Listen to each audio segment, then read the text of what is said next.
Hi, parents. Deacon John Wilson here, Education Enrichment Director for West Angeles Church. And as I said in the video I just put up about the school police and our friend Maria Luisa Palma, we're going to talk about her in a minute.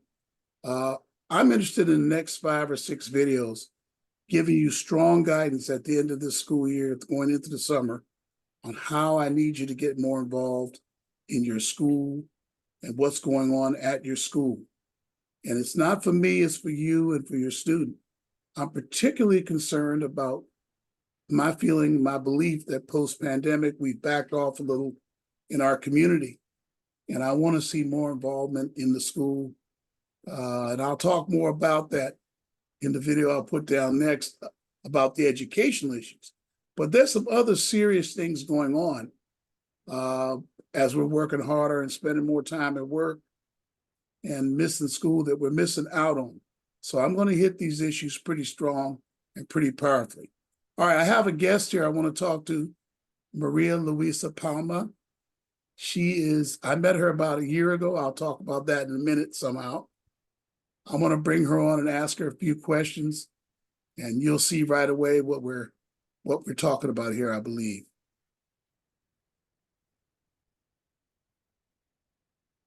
Hi, Maria. Hi, good morning. So Maria Luisa Palma she might haven't heard me say this, but we don't have too many of these, so I feel she's a parent educational activist, which means to me, a parent that, wow, amazing, is interested in not only the goodwill of her youth, but all youth. And we call them in our program super parents. Shout out to Karen Moore. I know you're seeing this video, don't laugh. I want you and Maria to meet somehow because you're our version of Maria. I'll tell you more about it. You'll see in this series, Karen, don't worry. All right, so Maria, talk about your student you have, how you got involved in the district issues and what you started doing at the school. I know we got to keep our answers short. We have so much ground to cover. But give me a little origin story like Batman or Superman, or give me a little origin story. Go ahead. Well, I have 2 kids. The oldest is 34 years old. The youngest is a senior this year. So I feel like I've seen it all for a long, long time with this district. I've had my kids in a combination of private school, charter schools. I've even homeschooled. So with that broad experience, I felt like I had seen a lot of bad things that happened to a lot of good kids and good families and parents, and especially with the Latino community. I always imagined, well, if the school district is treating me this badly, when I walk in with all guns blazing and with all my information in line, what do they do with the parents that don't know, that don't speak the language? And so that was always this idea I had in the back of my head. The last couple of years, I had the opportunity to devote myself full time. So I started a nonprofit organization to promote parent involvement with their schools. So that is my sole purpose. A lot of it, we do it in bilingual, in Spanish, outreach to the Latino community. But I see a lot of parallels with the problems in the Latino community, in the Black community, You think? and a lot of the other populations of our students that are just have terrible academic outcomes. And my pet peeve is, because I have a financial background, I've always worked in financial services, is that there's a ton of money being used. And I don't think that parents know how the funds are being used, or if they're effective or ineffective, because we see the ineffective results from my point of view. So it's my interest to get the parents involved in all of that budgeting process and in advocating, learning how to advocate for their own children. I'm deeply interested in both. But so today, I'm gonna resist talking about the budget stuff because there's stuff happening there that I want to talk to you about in front of our parents so bad. But I will get to those. Let's talk about parents' rights a little bit. What would you say are the 2 or 3? And again, I know it's a lot of ground, but maybe I think you can handle the question in a short time. Let's see if you can do it. You have a pretty good stump speech. What are the top things you see that parents don't know that they should know about their students? That you're a typical busy parent, and we have the same problem in the Black community, I believe. I have Hispanic parents too. They're probably gonna love this. I just thought about this. But what are some of the problems that you see? I see that parents have a disconnect between the information that comes home on their students' report cards, which might be A's and B's, let's say, or even C's, and then the results from the standardized test results, because we see great big gaps between those. If parents get the report cards in, they say their kids are getting A's and B's, they think my kid's doing fine. And perhaps they don't come into the school, perhaps they don't question the teacher or the principal, they don't ask questions about what are the programs going on at the school.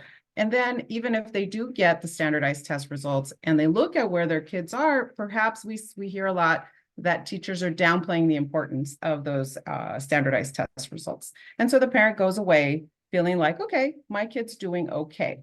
But reality tells us that those standardized test results show overall our students are not meeting the proficiency levels, not excellence levels, they're not even proficient.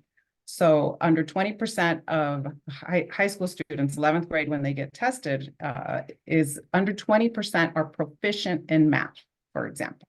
And that's in the district as a whole. So some schools are better, some schools are worse. And so with parents being then not getting involved in school, the school gets to continue to do this without anyone questioning what is the school doing, what is the teacher doing, what is the principal doing, and that continues. So they don't know all the different ways that they can, by law, get involved. They can review the curriculum by law. They can be volunteers. Yes, that's in state law. They can observe the classroom. Wait, I have to absorb that shock. Hold on. See, like you were trying to tell me this a year ago, and it was unbelievable. I didn't really take it in, but so really they have a right to see it and look at it. It's in state law, yes. And so there's a whole list of parents' rights in state law, and nobody ever tells the parents that this piece of state law exists that explicitly gives them these rights. And so they have the right to know what's in their child's records. They can question something that's in their child's records. They have a right to know the child's progress, the results of the standardized tests. So again, if these are all things that give parents the legal right in state law to be involved at a very granular level on what their kids are doing at school. And we see that the parents are not taking advantage of that. And a lot of times when parents attempt to, they get pushed back by the principals, by the teachers when they attempt to. And if they don't know that this is the law, a lot of times parents go away. Do you think, I never asked you this, I'm anxious to see what you say. Do you think that the principals, and you take them separately if you want, and the teachers know that the parents don't know? Don't know about their rights? Oh my God. But that makes it kind of a little bit of an ethics and a moral issue to me. If they know it, yeah, they don't know, so let's just tell them. Oh, wow. Yeah. I've always wondered why some parent meetings are like, I know it sounds like I'm off subject, but I'm not. Why are they like at times when parents are at work? Because they don't really want parents to participate. And the types of parents, I'm going to say this as respectfully as I can. Go ahead, that's all right.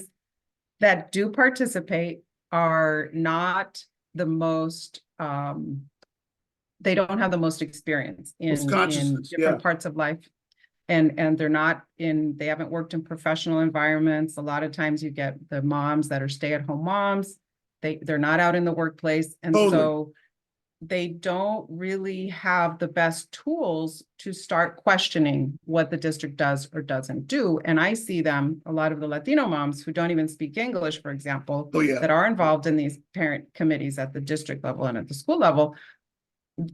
They're just being used as a rubber stamp for compliance to say, look, we have parents, and here's a pretty picture where the parents showed up and participated. And the parents are not being helped into knowing their rights and knowing their role and the power that they really have, because the information is kept from them. Just thought about Karen Moore again. And then the ones that really know go in there and are like, I'm by myself, I'm alone, what? anyway, you don't have to comment on that. That might be a little too deep for everybody, but I need parents. I need you to, if you're busy at work. She said because of the language barrier, we don't have that, but y'all too busy. Excuse me, I'm sorry to be blunt. You're too busy if you can't make those parent meetings. I don't care if they're 12 noon. I mean, you need to plan ahead. Okay, the meeting's this day. Take some hours off work. I know it's hard, but the value is great. All right, let's continue. There's so much more here. So talk about the school site council and the parent advisory board. Just do a little quick information summary dump on what they are and the advantages of parent involvement. Could you do that? The school site council, as the name suggests, is a committee at the schools. And all schools that have Title I federal funds are by law required to have a school site council. Wow, all of them. So all the ones that receive that federal funding, which not every single school in Los Angeles Unified has the federal funding, but just about all of them do. The ones that are in trouble do. Because it has to do with the level and the percentage of the students that are low income at the schools. And so every school that has over 40% of their students that are low income will receive some sort of funds from Title I, from the federal government, and therefore they're required to have the school site council. And so parents on that committee, it includes administrators, the principal, teachers, and students at like the middle school and high school level, and parents. So it's not a complete parent committee, but the parents get to be part of that committee. And there you actually vote directly on the budget for the use of those Title I funds. Wow. The problem is that the Title I funds are just a fraction of the total school budget. Yeah. And unfortunately, most principals don't show that committee or anybody at the school site the entire school budget, because the Title I funds are supposed to be supplemental to the state funds, cannot supplant the state funds. But if you don't know the entire budget, how do you know what to supplement? Now we're going to talk a lot about that next time, because I heard you, right? All right, so and so one more thing. So that's at the school site level. We also have the district level committee. I'm a part of that committee this year, the parent advisory committee. Anybody who has a child in the district has to be able to have an option to be part of this committee. And here the committee is tasked with the local control and accountability plan, which is the majority of the state funds that come into the district. We are supposed to provide comments into that process. So that's at the district level.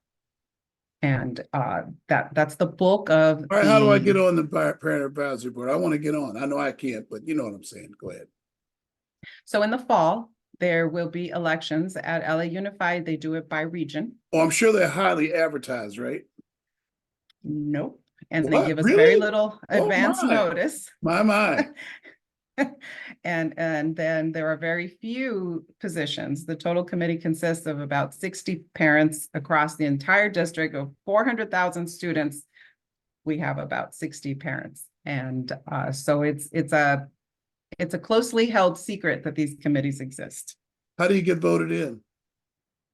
At the regional level at LA Unified, they'll have a regional convening at each of the 4 regions where you have to attend. This past year, you had to attend in person. Of course, it was at 10 a.m. on a weekday. There we go again. And there are different categories under which you can run. You get elected there, and now you're a participant at the district level for 1 or 2 years. Who's the voting constituency? Other parents from that region. How many, I know I'm doing this planning right in front of everybody on purpose. I have a couple of people in mind I want to help get that. And I'm a community leader. I have some respect, they say. I guess I find out when the regional meeting is, huh? I will keep a lookout for that.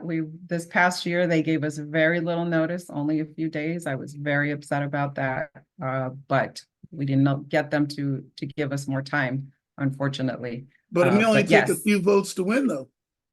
It only takes a few votes to win. In my region, I received 7 votes, and that was enough for me to get elected. If I bring like a gang of parents, like 12 parents with the person that we want, they could vote the person in. In your region there, which is partially the west region and the south, the I'm line stuck in the kind of middle. cuts through I'm there. stuck in the middle, yeah. Yeah. I'm west, I'm But south too. and in the south had the least participation of parents. There, Really? yes. It usually does. All right, that's good news. But I got to do a little work this summer. Actually, next week, couple of weeks to start identifying. Maybe my current parents I have close to me will help me to do that. Talk about, I mean, last year I met you in conjunction with your work on Coming Out Day. And I noticed, I learned a lot by that whole process. And I guess I learned there was a chance to opt out that parents weren't told about. Do they frequently not tell parents about stuff? So the question of whether or not Yeah, legally you can opt out, I think is a question. What you can opt out of in the law is the sex ed curriculum. Now, sex ed is one thing that's been around for a long, long time. You had to get approval. Now you have to opt out, opt your kid out. So everybody gets it unless you tell them no. It's not the other way around now. Okay, I see. And so that's one thing is sex ed, but what's changed in the legislature most recently in the law is that now there's a social studies curriculum that has to cover all this That's right. LGBTQ plus That's right. content as part of social studies. And that is what the schools and the district will tell you that you cannot opt out of. And that was the basis of the Coming Out Day curriculum. That's how it's being put out there, as this is a social studies curriculum. And so, but if you can review the curriculum and if you can put pressure at your school site to not put this into what's going to happen at your schools, I have seen other parents be able to talk to their principals, and the principal just says, okay, you know what? Our community doesn't want this, so we're not going to do it. Yeah, I read so about it. Yeah. It is effective to know what it is, again, because you have the right to review the curriculum and to know what will be presented. So if a lot of very aware parents are attending the parent meetings, they just put it on the parent meeting agenda and say, hey, what are we doing here? Let's see the curriculum. And what they'll tell you is that that's not the purview of the committee. And so as parents, you have to organize yourselves and put pressure on the school, not just through the committees. And that was the big example a year ago at Satiquoy Elementary, where the Armenian parents got together and made a big protest about it. And guess what? That Coming Out Day curriculum didn't get into the curriculum in the fall of this year because the community didn't want it. And it hit the national news that they created this big, huge protest there. Yeah, I heard about it. It was that's right. It was in the national news. Oh my goodness. That was a nervous laugh, by the way. All right. So what I think I feel like I'm ready to get involved in this, but I don't have youth. Am I approaching it the right way? Just let my parents know, stirring them up. That's the best thing I can do, right? I think we need to get the word out there, but we also need to provide this information. And so that the parents come in informed and ready to assert their rights, because that's what I find a lot of parents are very unsure. They're afraid of speaking up. They're afraid of retaliation a lot of times, that at their school, their kid will suffer because of what they've been doing in advocacy. And so just having them armed with, hey, this is what you can do. A lot of parents are surprised when they learn that this is their right. They're not just there bothering the school or bothering the principal, but it's their right to do so. And I think that can change that dynamic and that perspective. All right. We're going to have you over this summer, once we get settled in a new building, to speak to our parents as a guest speaker and, come in there and tell us about the parent rights. Maybe you leave some literature, and awesome. we'll get it so you can really get prepared, if you know what I mean. Absolutely. And we're going to invite out the Sentinel to see if they want to do it, which is our newspaper here in the community, to see if they're interested in the story, because I want to get this out. I'd love to do it. Yeah, more please. Involved. What are your rights as a parent? And parents, and I know Maria, that I'm a member of the faith-based advisory board. So I don't plan on stepping down either. So let's see, we'll see what happens. Look, just one more quick thing I got to ask you about, and that is, you mentioned your initiative about the school police. I have a question about that.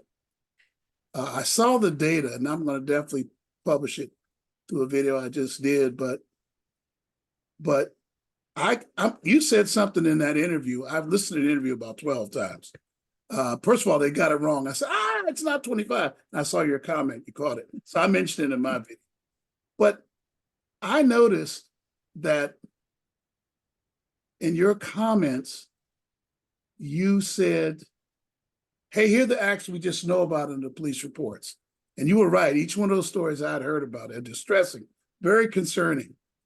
But I'm hearing anecdotally about police calls to Dorsey and Crenshaw High in my community, in Audubon Middle School, which is right near our church, are way up. Where the police has to come out and deal with incidents that have occurred at the school. So that anecdotally is telling me you when we're talking about the peak of the iceberg. You want to comment on that? What we hear from our kids, what we hear from a lot of the parents that are becoming more and more alarmed in the different neighborhoods, in the worst neighborhoods, the Latino neighborhoods, this seems to be daily, ongoing. We have videos of the fights that happen on the school campuses. And so we look at the numbers and we wonder, well, is all of this getting reported? We don't know. There's no transparency on that data. And we would like to see it on a school by school basis, not just as a whole. And even getting that chunk of data was a long time coming. And there's discrepancies in the two pieces of data that they put out. They put some out in the fall and they put another piece of data out here in April, and those numbers don't align. So I have a big question whenever, as an auditor, whenever you see two different reports and they're giving you different information, now you're questioning the accuracy and the controls around how do you measure this? Where is this being reported? So that's an open question. And I know that the LA Times has requested this information in the past and they have not received it. So there's a big lack of transparency on all this, which makes us question, how is it being collected? Is it accurate? Hey, in aerospace, I was an aerospace engineer for years. We would call that out of control. Some processes are out of control. When you don't know what you know and you're bad, you don't know what you know, you're out of control. Yes. Wow. All right. We'll say a lot more about that, parents, for sure. And let me see, I think that's the main issues here. You want to say anything else on the way out here? I just want to say that parents should feel empowered to do this. I don't want any of this to make parents feel scared. I think that the lives of our own kids, the futures of our society are all at stake. And don't let anyone tell you that there isn't enough money for these programs. There's a lot of money. The question is, how is it being used and is it effective or not? And it demands our involvement as citizens and as part of the democratic process to be involved in that. It's our right to do so. And if we don't get involved, we're just squandering that piece of our rights as citizens. All right, Maria, thank you very much. Tell you what, I gave you a break for a week or two. This is great. I love it. I want you back for our back to school parent week. Our youth director and I, Lenise, she's probably seen this. Hi, Lenise. We want to make sure that we get you in there for back to school week or right before it somehow. And I know the schedule is a central church event, probably won't be able to do that, but we're going to put you in the youth sector, speaking to parents. That's really where you belong anyway. So we'll do it that way. All right. And I want to thank you again for doing this for us. And we'll be in touch really soon. God bless you. All right. Thank you. Thanks a lot for the opportunity.